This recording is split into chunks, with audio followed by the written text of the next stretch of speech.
I stayed quiet through all of it. That's what I keep coming back to. How quiet I stayed.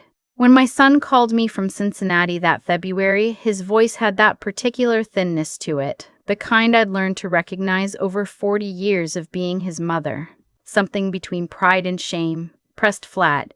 He said he and his wife were having some financial trouble. His contracting business had slowed down after he lost a big commercial account, and they were 3 months behind on their apartment lease. He didn't ask directly. He never did. He just laid it out there and let the silence do the asking for him. I told him to come home.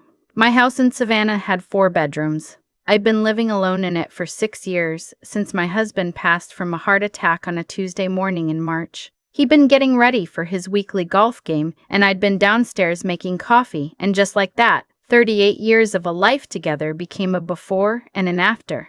The house was too big for one person. I knew that. My neighbors said it. My sister said it. I said it to myself on nights when the hallway felt longer than it had any right to feel. So when my son needed somewhere to land, it genuinely felt like the right thing. It felt like purpose.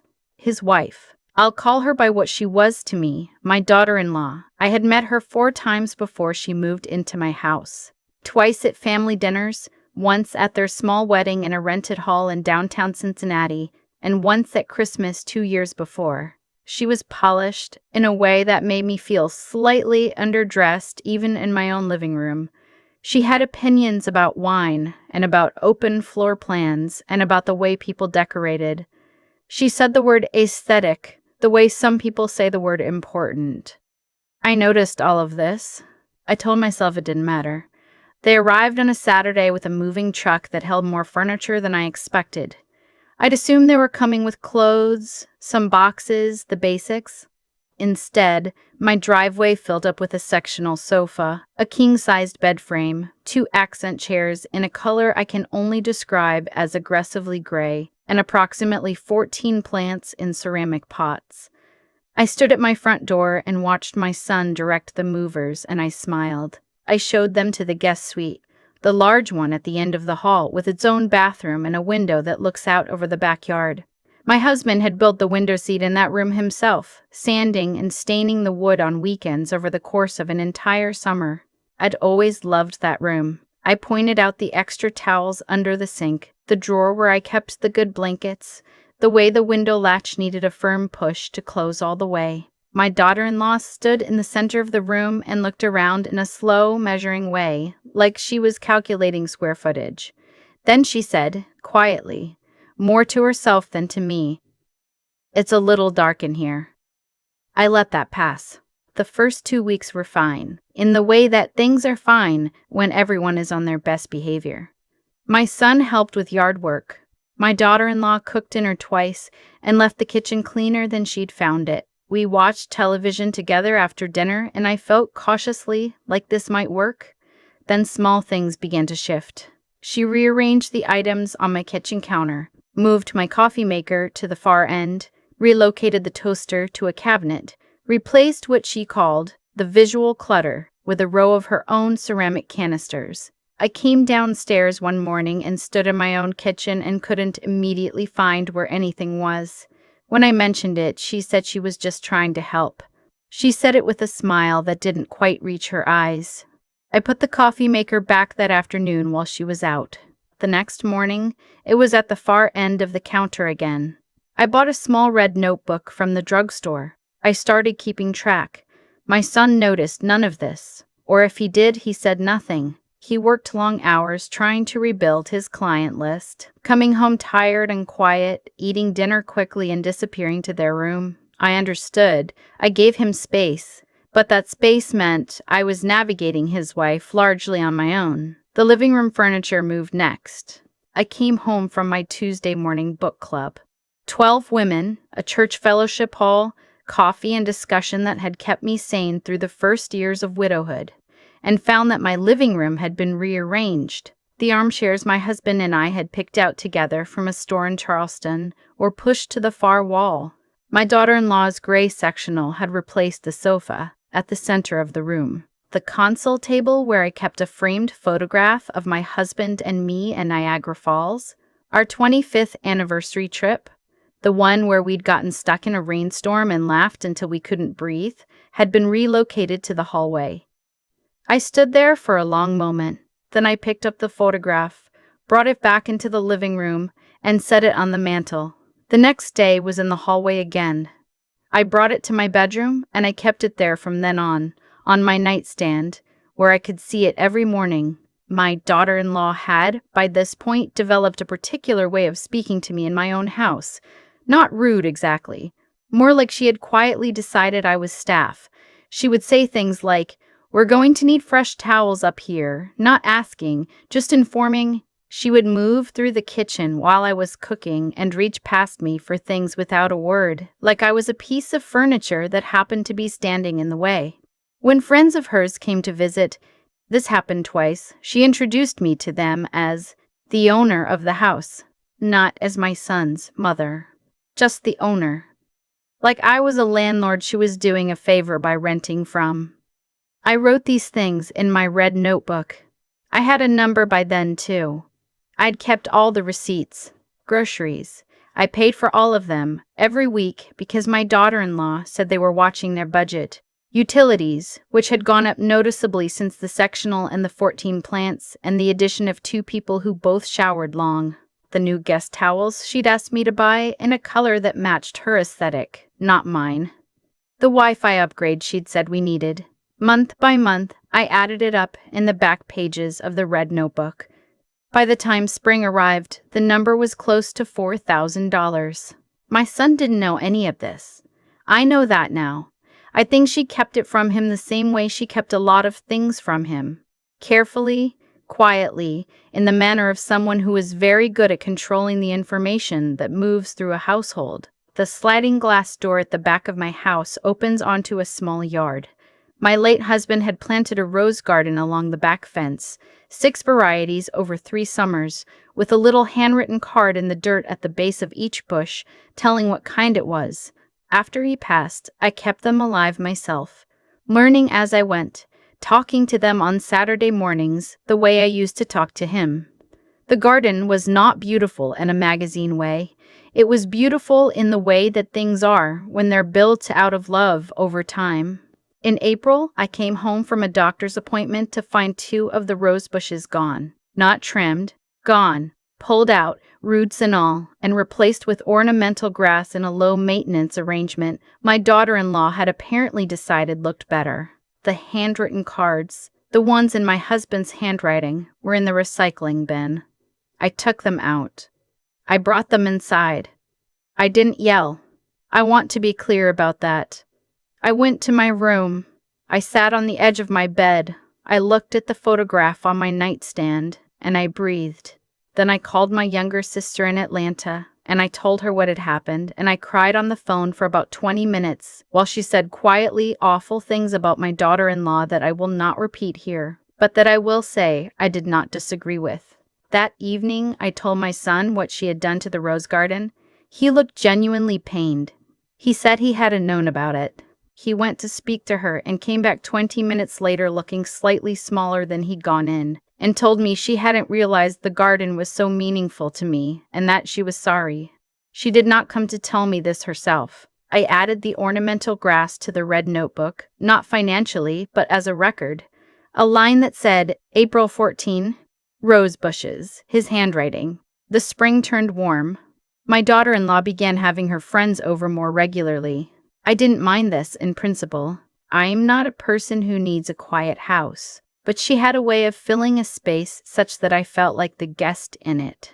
She arranged the living room for her gatherings without asking me, moved things to suit her needs, and when her friends arrived, she held the room with a comfort and a confidence that made it clear, in some unspoken way, that this was her place. She started calling it our home when she spoke to her friends.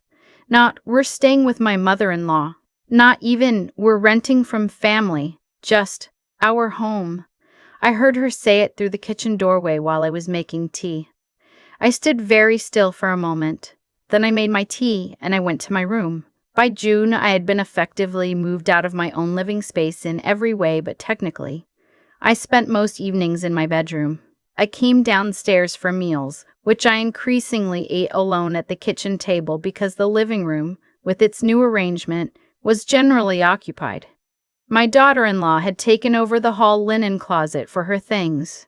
She had placed a small shelf in the master bathroom hallway, just outside my bedroom door, for what she called her wellness products, a row of expensive-looking bottles that narrowed the hallway to a shoulder's width. I wrote it all down. The invitation was for a Saturday evening in late July. My sister's granddaughter was turning 8, and the family was gathering at my sister's house in Savannah. A backyard birthday party, maybe 20 people, children running through a sprinkler, potato salad and sweet tea, and the specific low-level joy of a Saturday afternoon with family. I had told my daughter-in-law the week before that I would be gone most of the day. When I arrived home that evening at 6:30, the driveway had 4 cars in it that I did not recognize. I walked into my house. There were at least 15 people in my living room. They had their shoes off and their feet on my furniture and glasses on my coffee table without coasters.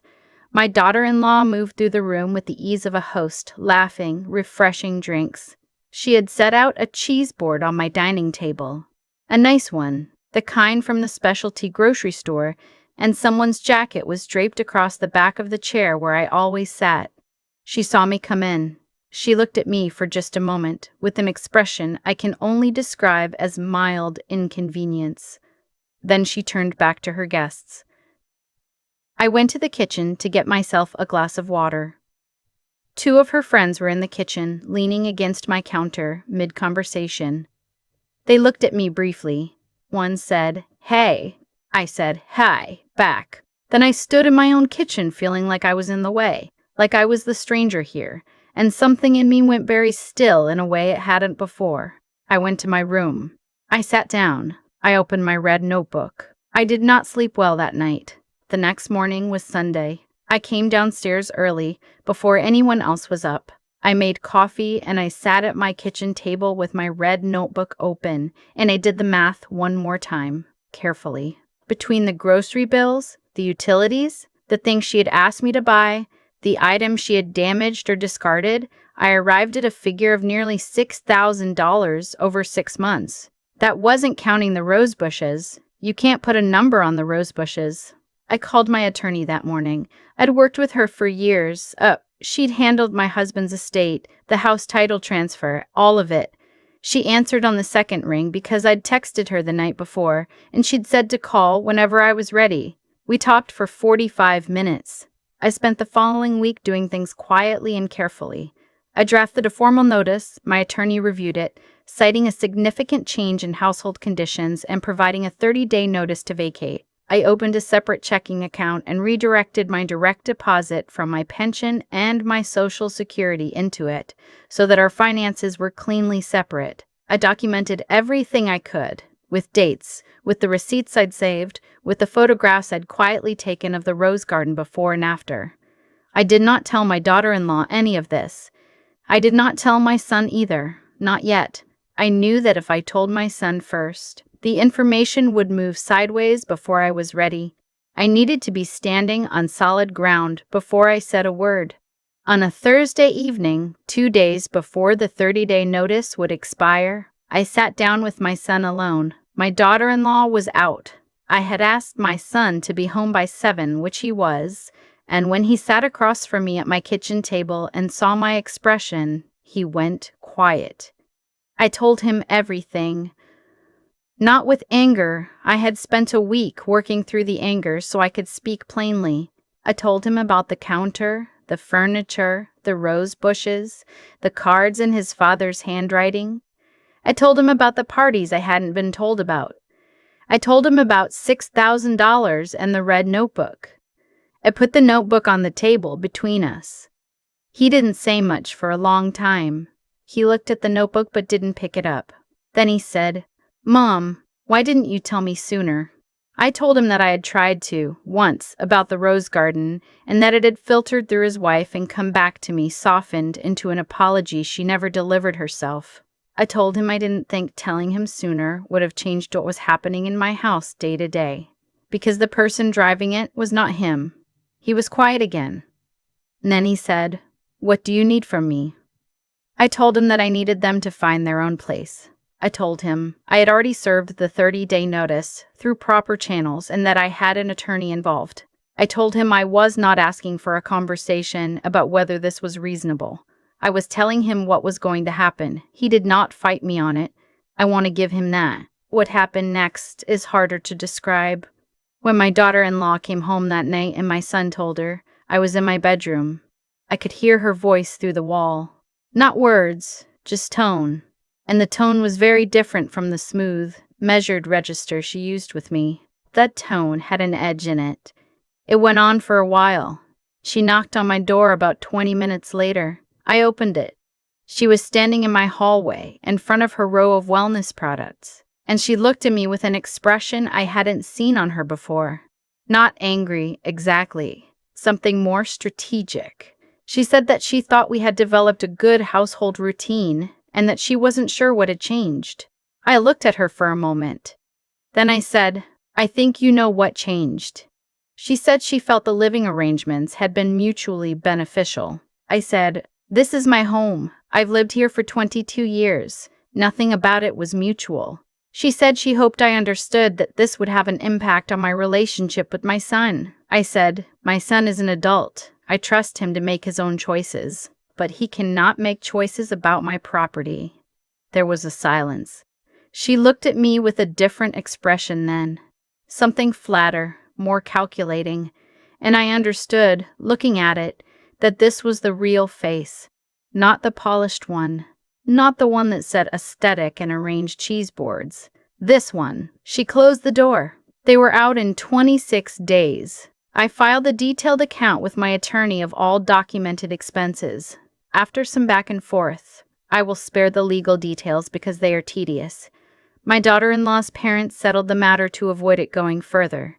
A check arrived in the amount of $5,800. I deposited it on a Wednesday morning, and then I went to my favorite diner on Drayton Street, and I had eggs and coffee, and I sat by the window, and I watched Savannah go by in the spring light, and I felt for the first time in many months like myself. My son called me the following week. He was staying temporarily with a friend from his contracting work, and he and his wife were, as he put it, going through some things. I did not ask the details. I told him I loved him. I told him my door was open to him, truly, when he needed to talk. He said, I know, Mom. I'm sorry. I told him there was time for all of that. He came for dinner 3 weeks later, alone. We ate at my kitchen table. The coffee maker was where I kept it. The armchairs were back where they belonged. The hallway was wide enough to walk through without turning sideways. After dinner, we went out to the backyard.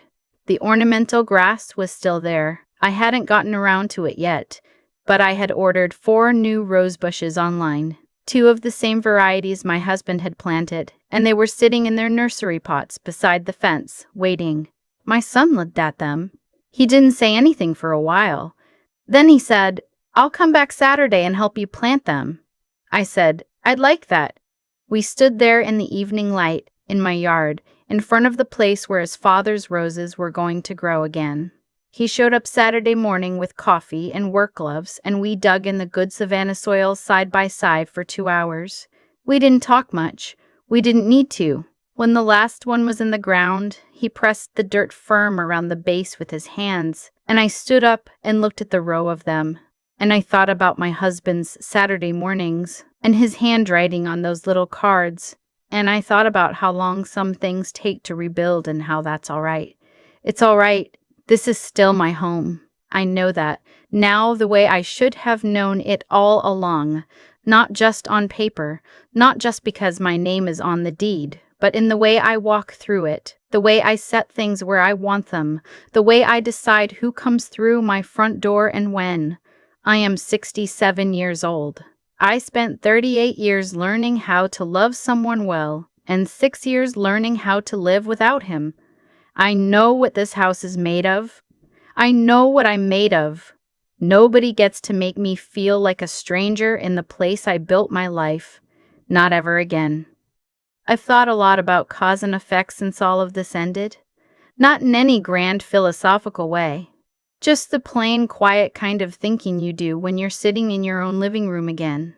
In your own chair, With your coffee maker exactly where you put it. What I did wrong was not a mystery. I know what it was.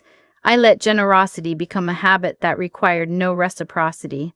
I opened my door and then kept it open long past the point when it was clear the terms had shifted. Every time I said nothing. About the counter, about the furniture, about the way she moved through my house like she was measuring it for new drapes. I was teaching her what I would accept. I was writing the rules of my own diminishment, one quiet morning at a time. That's the part nobody talks about. We talk a lot about how people mistreat us, but we don't talk enough about the moments we handed them the permission slip. I handed mine over in small pieces. A coffee maker here, a rose bush there, a dining room chair that had someone else's jacket on its back. What I did right was also not a mystery. I wrote it down. I kept receipts. I called my attorney before I said a single word to anyone in that house. When the moment came, I had documentation. I had a plan, and I had already moved my money. I was not operating from emotion by then. I was operating from evidence. That is the difference between a reaction and a decision. And it is a difference that matters enormously when the thing you are protecting is your home, your financial stability, and what is left of your sense of self. My son asked me later why I didn't say something sooner. I told him the truth. I was afraid that saying something would cost me him. That is what kept me quiet. Not weakness, not stupidity, fear. Specifically the fear that a mother who makes demands becomes a mother who gets left behind. I had watched enough women my age become strangers to their own children to know that fear had real teeth. But here is what I learned from that fear. From the other side of it, silence doesn't protect the relationship. It just delays the conversation while the damage accumulates. And the conversation, when it finally comes, is harder for all the waiting.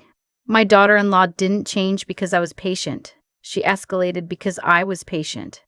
That is how that particular dynamic works. The space you make by not speaking doesn't stay empty. Someone fills it. In my house, she filled it. That is not a moral judgment. It is just what happened, plainly stated. What I know now, at 67, after everything, is this. Kindness without boundaries is not kindness. It's an invitation with no return address. Real generosity. The kind that lasts, the kind that doesn't quietly hollow you out, has to have limits. Not because you're selfish, but because you're someone. Because the house you live in is the house you live in. Because your name on a deed means something, and so does every morning you wake up in a space that still feels like yours. My son came back. We planted the roses together. That is the ending I want, and it is the ending I have. The rest of it, the check, the notice, the quiet calculation of $6,000 in a red notebook, was just the work of someone who finally decided to act like she mattered. I do matter. I always did. I just had to remind myself of that before I could remind anyone else.